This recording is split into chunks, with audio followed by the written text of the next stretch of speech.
अपना बिहार देख रहे हैं आपके साथ मैं हूं शिप्रा झा और अब देखते हैं खबरें विस्तार से। बिहार में कोरोना चेन को तोड़ने को लेकर लॉकडाउन लगा है। शादी समारोह में डीजे और बारात जुलूस पर रोक लगी है। इसके बाद भी लोग मानने को तैयार नहीं है। औरंगाबाद में शादी समारोह में डांस का वीडियो वायरल हुआ है। तस्वीरों में आप खुद देख सकते हैं कि किस तरह लॉकडाउन के नियमों की धज्जियां उड़ाई गई हैं। नियमों की परवाह किए बिना ही बारात में महफिल सजी है। डीजे के धुन पर डांसर्स ने जमकर ठुमके लगाए। लोग बिना मास्क दिखे, साथ ही सोशल डिस्टेंसिंग का भी ख्याल नहीं रखा गया। वीडियो उपहारा थाना के बुधई खुर्द गांव का बताया जा रहा है, जहां भुवनेश्वर पासवान की बेटी की शादी में डांस कार्यक्रम का आयोजन किया गया था। हालांकि न्यूज तो देखिए किस तरीके से लॉकडाउन के नियमों का उल्लंघन किया जा रहा है, जबकि इस तरीके के समारोह पर सख्त पाबंदी लगाई गई है। सरकारी निर्देश जो जारी किए गए हैं उसके मुताबिक शादी में बहुत सीमित संख्या में लोगों को आप बुला सकते हैं, लेकिन इस वीडियो को देखकर आप समझ सकते हैं कि कैसे खुलेआम यहां पर लोग कोरोना को न्योता देते नजर आ रहे हैं। नर्तकियों के ठुमकों पर इस तरीके से डांस करते हुए उसका मन अपने आप को वहां पर सम्मिलित करके कहीं ना कहीं कोरोना को उन्होंने न्योता भी दिया है। और अब आपको मुंगेर की भी तस्वीर दिखाते हैं। मुंगेर में भी शादी समारोह में लॉकडाउन के नियमों की धज्जियां उड़ाई गईं। धरहरा ब्लॉक के अमारी गांव में शादी समारोह में न सिर्फ लोगों की भीड़ जुटी, बल्कि मंच पर सरेआम युवकों की टोली ने कट्टा भी लहराया। साथ ही नियमों को ताक पर रखते हुए हर्ष फायरिंग भी की। बताया जा रहा है कि कैलाश पंडित की बेटी की शादी थी, जिसमें वरमाला के दौरान युवकों ने देसी कट्टा से कई राउंड फायरिंग की। वीडियो वायरल पर एसीपी ने संज्ञान लेते हुए कहा है कि इसको जांच के लिए आगे बताया जाएगा और इस पर सख्त कार्रवाई की जाएगी।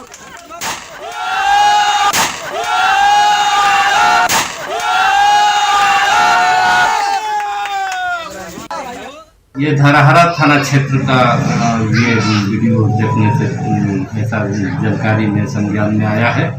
उसको जांच हम लोग करवा रहे हैं। जांच में सही पाए जाने पर सही नाम पता सत्यापन करके कार्रवाई की जाएगी। और लॉकडाउन के उल्लंघन की अगली तस्वीर नालंदा के बराड़ गांव की है, जहां शादी समारोह में नर्तकियों को बुलाया गया और अश्लील गानों पर ठुमके लगवाए गए। गांव में ये सब होता रहा और स्थानीय चौकीदार को इसकी भनक तक नहीं लगी।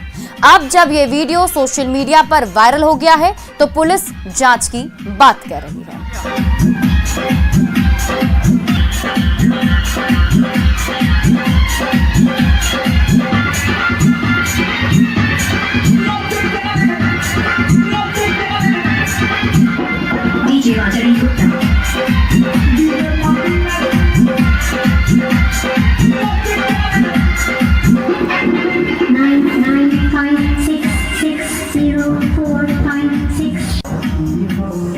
और इसी बीच एक बड़ी खबर विशाखापट्टनम से आ रही है। विशाखापट्टनम में भीषण आग लगी है और ये बड़ी खबर आपको बता रहे हैं। देखिए विशाखापट्टनम में आग की खबर सामने आई है, जहां ऑयल रिफाइनरी में ये भीषण आग लगी है। HPCL की रिफाइनरी में आग बताई जा रही है और हादसे के वक्त करीब 100 लोग रिफाइनरी में मौजूद थे जिस वक्त ये हादसा हुआ है, जिस वक्त ये आग लगी है। तस्वीरें आपके सामने, आप तस्वीरों को देखकर अंदाजा लगा सकते हैं किस तरीके से भयानक तरीके से आग वहां पर लगी है। पास के इलाके से लोगों को फिलहाल हटाया जा रहा है। ये बड़ी खबर आपको विशाखापट्टनम से बता रहे हैं। हादसे के वक्त करीब 100 लोग रिफाइनरी के अंदर ही मौजूद थे। जो खबर मिल रही है उसके मुताबिक बताया जा रहा है कि 100 लोग उस वक्त वहां पर मौजूद थे। HPCL की रिफाइनरी में ये भीषण आग लगी है। ये बड़ी खबर आपको विशाखापट्टनम से बता रहे हैं। ऑयल रिफाइनरी में आग लगी है, जिसमें आग की लपटों को देखकर आप समझ सकते हैं कि किस तरीके से वहां पर हालात अभी बने हुए होंगे। जो खबर मिल रही है उसके मुताबिक बताया जा रहा है कि करीब 100 लोग रिफाइनरी के अंदर मौजूद थे और फिलहाल राहत बचाव का कार्य वहां पर जारी है। पास के इलाके से लोगों को हटाया जा रहा है ताकि आग और भी ज्यादा नुकसान ना कर सके। तो ये बड़ी खबर विशाखापट्टनम से। HPCL की रिफाइनरी में भीषण आग लगी है और जो खबर है उसके मुताबिक करीब 100 लोग अभी वहां पर मौजूद थे जिस वक्त ये आग लगी थी। हालांकि और भी अपडेट लेने की कोशिश हम करेंगे कि आखिर इसमें क्या किसी के हताहत होने की सूचना है, कितना नुकसान हुआ है। लेकिन फिलहाल जो बड़ी खबर, जो बड़ी अपडेट सामने आ रही है वो ये कि विशाखापट्टनम के रिफाइनरी ऑयल में ये आग लगी है। और तस्वीरें आपके टीवी स्क्रीन पर, एक्सक्लूसिव तस्वीर आपको दिखा रहे हैं। आप तस्वीरों को देखकर ही अंदाजा लगा पा रहे होंगे कि आग कितनी भयानक वहां पर लगी है और करीब 100 लोग वहां पर मौजूद थे। तो ऐसे में ये भी जानने की कोशिश हम करेंगे कि उन लोगों को निकाला जा सका या फिर अभी भी कुछ लोग वहां पर फंसे हुए हैं या नहीं। लेकिन फिलहाल राहत बचाव का कार्य जो है वो वहां पर चल रहा है और लोगों को, जो आसपास के इलाके हैं जहां पर ये रिफाइनरी है, वहां के आसपास के इलाके से लोगों को हटाया जा रहा है। लोगों को सही जगह पर, सुरक्षित जगह पर पहुंचाने की कोशिश की जा रही है।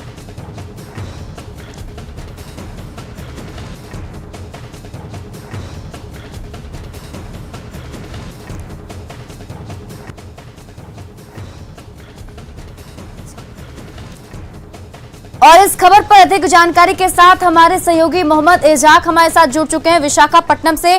सबसे पहले तो अपडेट बताइए इस पर, खबर पर जो बताया जा रहा है कि 100 लोग अंदर थे, क्या कुछ हुआ है? लोगों को बाहर निकाला जा सका या नहीं? अभी जो अंदर एम्प्लॉइज है उसमें से ज्यादातर लोग बाहर आ गए हैं और जो फायर है, अभी आग जो है ना अभी चल रही है। धुआं और बड़े आग को कंट्रोल किए जाने के लिए दंगल विभाग के जो फायर जो अधिकारी है वो आए और जो SPCL के जो फायर ब्रिगेड के जो है वो उसके साथ जो है ना बाहर के दूसरे इलाकों से भी फायर के जो सामान को वहां पे ला जा रहे। अभी तक पूरी तरह से SPCL की तरफ से पुष्टि नहीं की गई कि आग की वजह क्या है। और वही दूसरी तरफ पता एम्प्लॉइज की तरफ से बताया जा रहा है कि जो रिफाइनरी का एक चिमनी है जिसमें जो ब्लास्ट हो गया उसकी तरफ से ना पूरी ये जानकारी है। अभी तक जो ह्यूमन लॉस की कोई भी जानकारी या पुष्टि नहीं हो सकी है। इंडस्ट्री SPCL के आसपास के लोग और जहाँ पे है वहाँ कुछ लोग जो है ना पहले से ये फायर एक्शन को देख के भाग पड़े। बहुत बहुत शुक्रिया तमाम जानकारी के लिए। और ये देखिए बड़ी खबर आपको विशाखापट्टनम से बता रहे थे जहां रिफाइनरी ऑयल में अभी आग लगी है। फिलहाल बताया जा रहा है कि जितने लोग वहां पर फंसे थे उन्हें बाहर निकाल लिया गया है। जमुई जिले में 2 नाबालिग लड़कियों को डायन के आरोप में प्रताड़ित किया गया। लोगों ने दोनों के बाल काट दिए। बारिश में दोनों को काफी देर तक खड़ा कर दिया गया। हैरानी की बात यह है कि लोग यहां पर मूक दर्शक बने रहे। दोनों पीड़ित चचेरी बहन हैं। बताया जा रहा है कि एक शख्स के 5 महीने के बेटे की मौत 22 मई को हुई थी। किसी तांत्रिक ने पीड़ित शख्स को बताया कि डायन की वजह से बच्चे की मौत हुई है। उसने परिवार से कहा कि जहां बच्चे को दफनाया गया उस जगह की निगरानी करे। इसी दौरान वहां पर परिजनों ने दोनों बहनों को देखा और शक के आधार पर बहनों को प्रताड़ित कर दिया। पुलिस ने दोनों बहनों को ग्रामीणों के चंगुल से छुड़ा लिया है और फिलहाल अपने साथ ले गई है। और अब ऐसे में कई सारे सवाल भी उठते हैं कि घटना को देखने के बाद ऐसे सवाल उठने लाजमी भी हैं कि अंधविश्वास के नाम पर नाबालिगों से हैवानियत आखिर क्यों किया जा रहा है? क्या ताकत के दम पर किसी को प्रताड़ित करेंगे? ऐसे लोगों पर पुलिस आखिर कार्रवाई कब करेगी?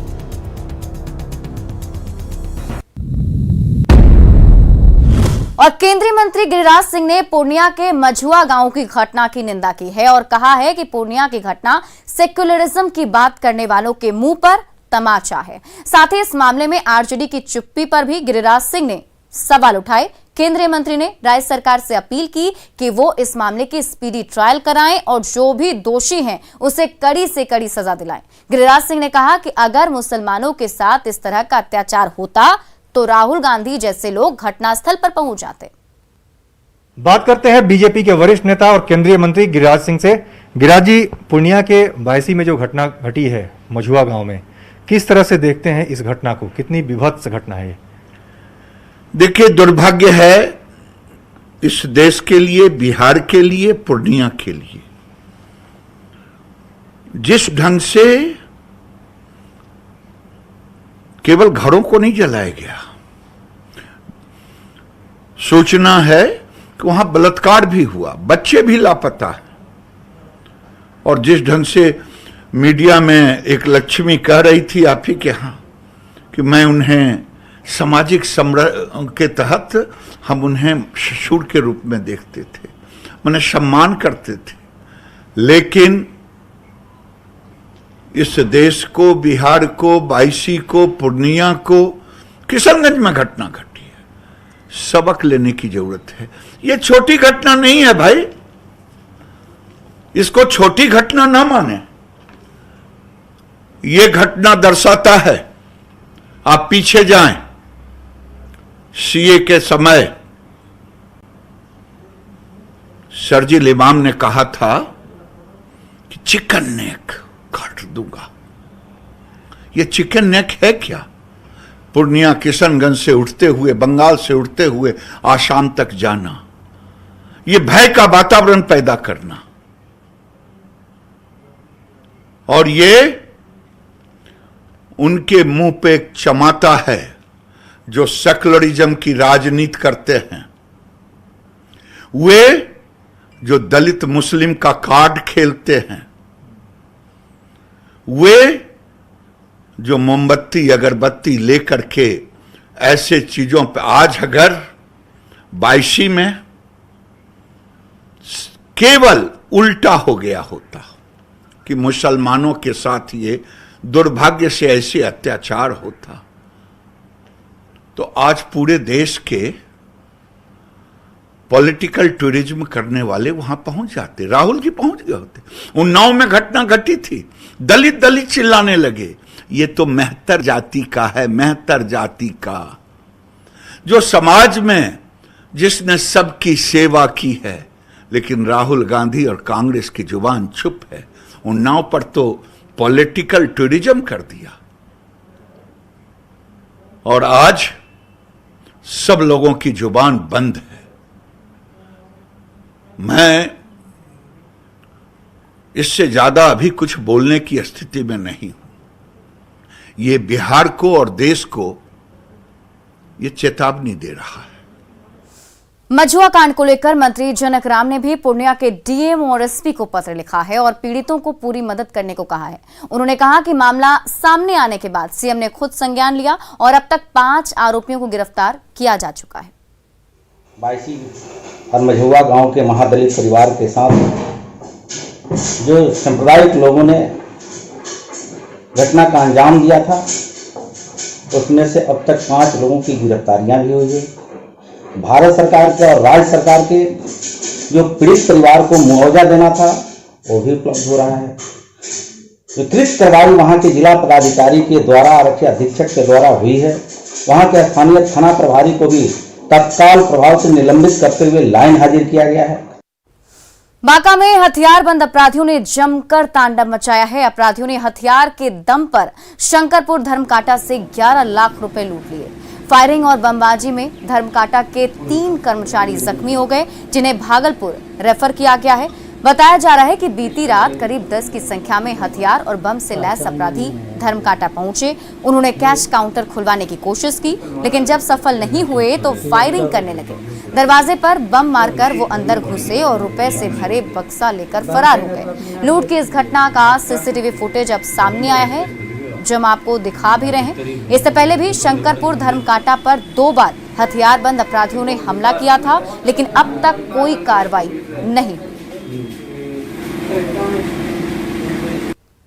बीती रात हथियारबंद अपराधियों ने काफी तांडव मचाया है। यहाँ पर बम और गोली से हमला किया है। आप साफ देख सकते हैं कि मुख्य दरवाजे से लेकर मुख्य गेट पर यहाँ बम से हमला किया गया है और हथियारबंद अपराधियों ने इन लोगों के जो कैश का काउंटर था, कैश भी काफ़ी लूटा है। बताया जा रहा है कि लाखों रुपए की लूट हुई है और यहाँ तक अपराधियों ने इनके कर्मियों से काफ़ी मारपीट भी किया है। 3 कर्मी भागलपुर से, बांका से रेफर होकर भागलपुर में इलाज करा रहे हैं। अभी हम कुछ रात में जो कर्मी थे, इन लोगों के साथ जो वारदात हुई है, हम उनसे बात करते हैं। अच्छा बताइए, रात में क्या हुआ था? रात को एक्चुअली हम 2 बजे का समथिंग टाइम था। हम ड्यूटी पे बैठे थे, मैं वहाँ पे बैठा था और मेरे साथ वाला 2 लड़के कांटे के अंदर थे। तो हमने देखा कि पीछे से 8-10 आदमी इधर से आए बंदे, उन्होंने नकाबपोश थे, उन्होंने फायरिंग और बम से हमला कर दिया, फायरिंग चालू कर दी। कितनी फायरिंग किया? यहाँ पे लगभग उन्होंने 10 राउंड किया होगा और 2-3 बम फोड़े हैं। अच्छा, फिर क्या हुआ? फिर वो उन्होंने गेट से बम से गेट को उड़ा के और अंदर घुसे, हमारे लड़कों के साथ मारपीट की, गोली वोली चलाई और कैश लेके फरार हो गए। अच्छा, यहाँ के प्रभारी हैं, उनसे जाना चाहे, बताइए कितने की लूट हुई है और क्या क्या वारदात हुई है रात में?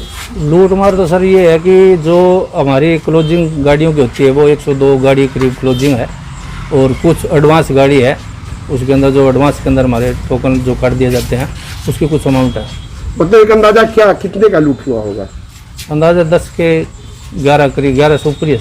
11 लाख से ऊपर की लूट हुई है। हथियारबंद अपराधियों ने घटना को अंजाम दिया और लाखों रुपए की लूट की गई है, लेकिन आज तक ऐसी घटना को अंजाम देने वाले अपराधियों की गिरफ्तारी नहीं हो सकी है। इसका अंजाम ये होता है कि आए दिन अपराधी यहाँ पर घटना को अंजाम देते हैं और पैसे की लूट कर कर चंपत हो जाते हैं। Nagendra, news 18 network, Banka. मुजफ्फरपुर में उत्पाद विभाग की टीम ने मनियारी थाना इलाके के सिलावत से 25 लाख रुपए की अवैध शराब जब्त की। एक ट्रक में करीब 265 कार्टन विदेशी शराब को शहर में ही खपाने की तैयारी थी। आइसक्रीम स्टिक के बीच में शराब की तस्करी की जा रही थी। ट्रक चालक और खलासी को गिरफ्तार कर लिया गया है। उससे पूछताछ के आधार पर तस्कर की गिरफ्तारी की जाएगी। गुप्त सूचना के आधार पर सिलौत मनिहारी स्थित गांव के लीची बगीचे में एक यूपी नंबर वाहन ट्रक संख्या की जांच की गई, जिससे 265 पेटी करीब 2385 लीटर अवैध विदेशी शराब पाया गया। ये शराब हिमाचल प्रदेश निर्मित है और अरुणाचल ले जाया जा रहा है। इसमें एक ट्रक ड्राइवर और एक ट्रक खलासी की गिरफ्तारी हुई है। इससे आगे पूछताछ की जा रही है, जिससे मंगवाने वाले। दानापुर में शादी समारोह में डांस के दौरान हर्ष फायरिंग का वीडियो वायरल हो रहा है। हालांकि न्यूज 18 वायरल वीडियो की पुष्टि नहीं करता है। पालीगंज के दुल्हन बाजार के पैपुरा गांव का ये वीडियो बताया जा रहा है। हर्ष फायरिंग के साथ ही डांसरों का डांस भी हो रहा है। लॉकडाउन में इस तरह के आयोजन पूरी तरह से प्रतिबंध है, बावजूद इसके प्रोटोकॉल को धड़ल्ले से तोड़ा जा रहा है। हैरानी की बात यह भी है कि प्रशासन को इसकी भनक तक नहीं लगी।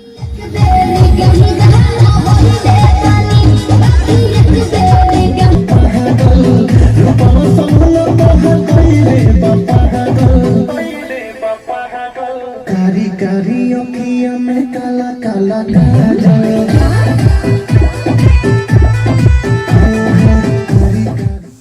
हाजीपुर सदर अस्पताल का सीसीयू वार्ड 4 सालों से बनकर तैयार है। हृदय रोगियों के इलाज के लिए बनाए गए 5 बेड के इस वार्ड में 2 वेंटिलेटर मशीन भी हैं, लेकिन सब धूल फांक रहे हैं। सिविल सर्जन का कहना है कि डॉक्टर और मेडिकल स्टाफ की कमी के कारण सीसीयू वार्ड शुरू नहीं हो सका। मेरे साथ मैंने कि यही है कि जो मानव बल है उसकी कमी है, मैंने टेक्नीशियन नहीं है, इसलिए दिक्कत हो रहा है। मैंने उसको वेंटिलेटर और मॉनिटर को चलाने के लिए टेक्नीशियन की आवश्यकता पड़ती है। उस पर विभाग विचार कर रही क्या मैंने आगे दिन के लिए किया जाए। और छपरा में करीम चक के पास बन रहे खनुआ नाला निर्माण के कारण यहां के घरों पर खतरा मंडरा रहा है। शहर से जल निकासी को लेकर 29 करोड़ की लागत से नाला का निर्माण हो रहा है। बुडको इस काम को लेकर कर भी रहा है, लेकिन लोगों की माने तो निर्माण कार्य में धांधली हो रही है। साथ ही काम में देरी के चलते मिट्टी का कटाव हो रहा है, जिससे घरों के गिरने का खतरा हमेशा बना रहता है। देखिए संवाददाता संतोष गुप्ता की रिपोर्ट। छपरा शहर को जल जमाव से मुक्त करने के लिए 29 करोड़ रुपए की लागत से खनुआ नाला निर्माण किया जा रहा है। ये निर्माण स्थल पर हम लोग खड़े हैं। आप देख सकते हैं कि यहाँ पे काम हो रहा है और इस काम के क्रम में लोगों के घरों पर खतरा उत्पन्न हो गया। जैसा कि यहाँ लोगों का कहना है कि ये देख रहे हैं ज़मीन कट रही है। बहुत सारे ऐसे लोग हैं घर जो कि अपने घर को किसी तरह बचा रहे हैं। अगर ये घर गिरता है तो इनसे काफ़ी परेशानी हो सकती है। यहाँ के लोग मौजूद हैं हमारे साथ, इनसे बात करते हैं। क्या नाम है आपका? मुमताज अहमद। क्या दिक्कत हो रही है? अरे यहाँ आने जाने में एगो पुलिया था, वो भी टूट गया, मकान का दरार हो गया, मकान गिरने तक हो गया। शिकायत है कि पहले पांकी में छड़ रखकर पहले ढाला जा रहा है, जो नियम के विरुद्ध है। वो छड़ टिकेगा बिना ढलाई किए। इसका गुणवत्ता भी जांच किया जाए। इतना ना स्लो काम हो रहा है, लग रहा है कि 2-4-10 घर गिर जाएगा, 2-4-10 आदमी मर जाएगा, तब काम में तेजी आएगा। संतोष गुप्ता, न्यूज 18 छपरा। यास तूफान का असर पूर्णिया में भी दिख रहा है। सुबह से ही बारिश हो रही है। मौसम विभाग ने 27 से 30 मई तक हाई अलर्ट जारी किया है। डीएम राहुल कुमार ने बताया कि सभी संबंधित विभागों को अलर्ट रहने के निर्देश दिए गए हैं। उन्होंने लोगों से भी घर से नहीं निकलने की अपील की है। 27 तारीख से 30 तारीख के अलर्ट जारी हुआ है, तो अभी हम लोग सभी अंचल अधिकारियों के माध्यम से नीचे लोगों को अवेयर करने का काम कर रहे हैं। खास करके जो अधिक वर्षापात से कुछ जो नुकसान हो सकता है उससे बचने के लिए लोगों को जागरूक करने का काम किया जाएगा और सारे जो प्रशासनिक मशीनरी में जो लोग हैं उनको भी अलर्ट किया जा रहा है। और नेटवर्क 18 ये सुनिश्चित करना चाहता है कि हर भारतीय को कोविड-19 टीका मिले। टीकाकरण जागरूकता बढ़ाने के लिए नेटवर्क 18 और फेडरल बैंक की पहल संजीवनी अ शॉट ऑफ लाइफ को सपोर्ट करें। हेल्थ एक्सपर्ट अपोलो 24/7 आपके साथ है।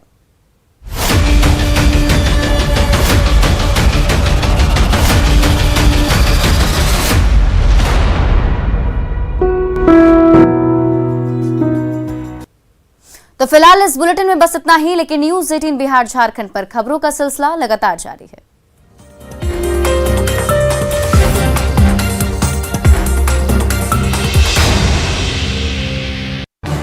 इस न्यूज़